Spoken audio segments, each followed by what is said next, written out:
Assalamualaikum warahmatullahi wabarakatuh. Perkenalkan, saya Muhammad Arya Putra Rafa. Pada video kali ini, saya akan membahas mengenai tugas yang diberikan oleh Ibu Rizka, di mana tugas itu mata kuliah Sistem Basis Data dan membahas mengenai materi normalisasi data.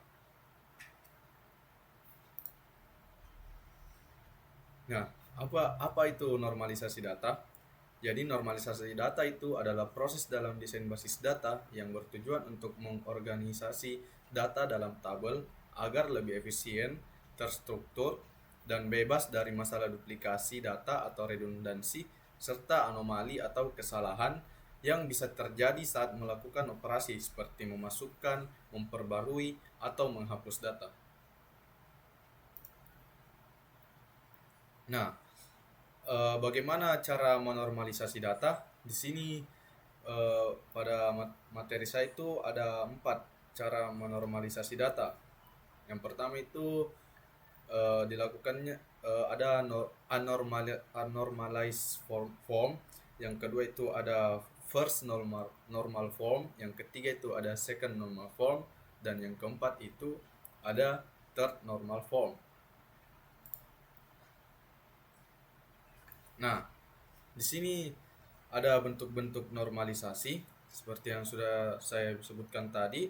Yang pertama itu one normal form, di mana tahap ini bertujuan untuk memastikan bahwa setiap kolom hanya memiliki satu nilai saja. Nah, bagaimana itu setiap kolom hanya memiliki satu nilai saja? Saya akan jelaskan di slide berikutnya. Nah, yang kedua itu ada second normal form, di mana pada tahap ini bertujuan untuk menghilangkan partial dependency. Nah, terus yang ketiga itu ada third normal form, di mana tahap ini bertujuan untuk menghilangkan transitive dependency. Nah, baik. Yang pertama, di sini ada unnormalized form, di mana pada tabel ini di sini tabelnya masih belum rapi karena di sini ada terdapat banyak pengulangan seperti di kode matkul, di nama matkul, di nilai serta di SKS. Nah, tabel seperti ini tidak disarankan untuk masih belum bisa dibaca oleh sistem.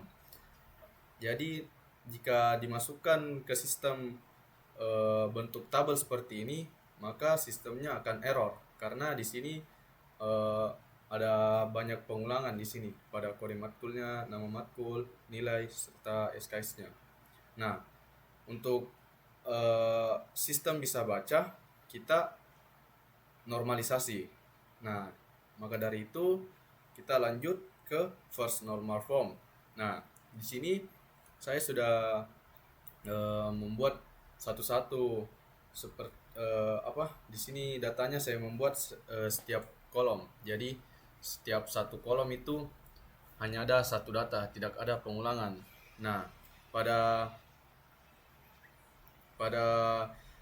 first normal form itu ada aturannya, di mana setiap atribut nama harus unik.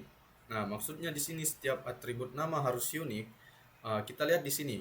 Di sini ada NIM, nama mahasiswa, jurusan, prodi, kode matkul, nama matkul, nilai, dan SKS. Nah, ini di atas. Di sini tidak boleh ada terjadi pengulangan. Nah, maka dari itu aturannya itu tadi disebutkan nama atributnya harus unik. Nah, terus yang kedua itu aturannya setiap atribut value harus single. Nah, harus single itu maksudnya seperti ini. Di sini kan semua datanya hanya satu, terdapat satu semua di sini. Tidak terjadi pengulangan seperti pada tabel ini. Nah, yang ketiga itu setiap row harus unik. Nah, row-nya itu harus unik sama seperti di sama seperti atribut value yang tadi itu harus single.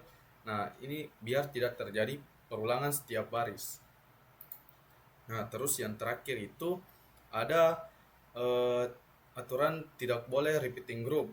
Nah, repeating group itu kayak misalnya dalam satu kolom ini, dalam satu kolom nama ini yang paling atas dia membentuk grup seperti yang pada tabel awal ini. Nah, ini yang dimaksud repeating group. Karena di sini dia membentuk grup. Nah, itulah tadi aturan-aturan untuk first normal. Selanjutnya kita ke second normal. Nah, untuk di second normal ini kita harus memastikan terlebih dahulu bahwa bentuk-bentuknya ini sudah berstatus seperti one normal form seperti tadi. Nah, kalau sudah misalnya sudah seperti one normal form, kita lanjut di second normal. Nah, di second normal ini ada juga aturan di mana semua atribut yang bukan primary key harus tergantung sepenuhnya terhadap primary key. Nah, itulah mengapa di sini saya mengubahnya menjadi 3 tabel karena di sini primary key-nya itu sebenarnya 2, tapi untuk tabel ketiga ini disambungkan melalui foreign key. Nah, jadi di tabel pertama ini ada ini namanya tabel mahasiswa. Nah, di mana yang menjadi primary key itu ada NIM untuk setiap mahasiswa. Nah, yang kedua itu tabel mata kuliah. Nah, yang menjadi primary key ini di sini adalah kode mata kuliah. Dan tabel yang ketiga itu NIM, kode matkul dan nilai, termasuk tabel nilai. Nah, seperti itu penjelasan untuk second normal form. Nah, selanjutnya kita ke third normal form. Nah, seperti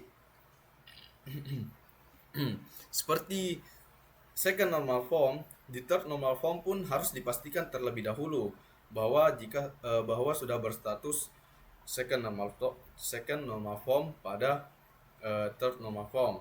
Nah, setelah itu aturannya itu ada semua non primary key dari semua tabel tidak boleh tergantung kepada atribut lain yang juga primary key. Nah, di sini mengapa saya membuat tabel baru di sini ada jurusan dan prodi? Karena di sini masih bisa memungkinkan untuk terjadi anomali. Mengapa demikian saya menyebutkan seperti itu? Karena jika misalnya di sini terdapat ada jurusan baru yang ditambahkan.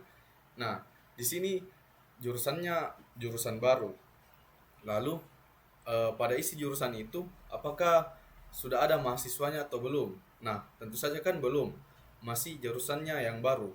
Mahasiswanya belum terisi. Nah, maka dari itu kita harus memindahkan ini tabel ini kolom jurusan dan prodi kita harus pindahkan ke yang baru biar tidak terjadi error yang seperti itu. Nah, jadi di sini totalnya ada 4 tabel. Di mana di sini ada tabel mahasiswa, di sini tabel mata kuliah, di sini tabel nilai, dan yang terakhir ini tabel jurusan. Oh iya, ini setelah maaf. Ini setelah dipindahkan, ini tabel jurusan setelah dipindahkan, di sini pada tabel mahasiswa tersisa hanya 2 kolom, yaitu kolom NIM dan kolom nama mahasiswa. Nah, baik, itulah tadi penjelasan mengenai normalisasi data. Nah, di tahap terakhir ini ada entity relationship diagram atau ERD. Nah, di sini diagram ERD-nya ini saya buat seperti ini. Mengapa demikian? Karena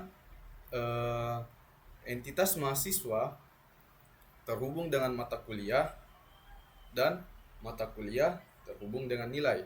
Nah, di sini mahasiswa hubungannya antara mahasiswa dan mata kuliah itu yaitu one to many, di mana satu mahasiswa dapat memiliki banyak mata kuliah.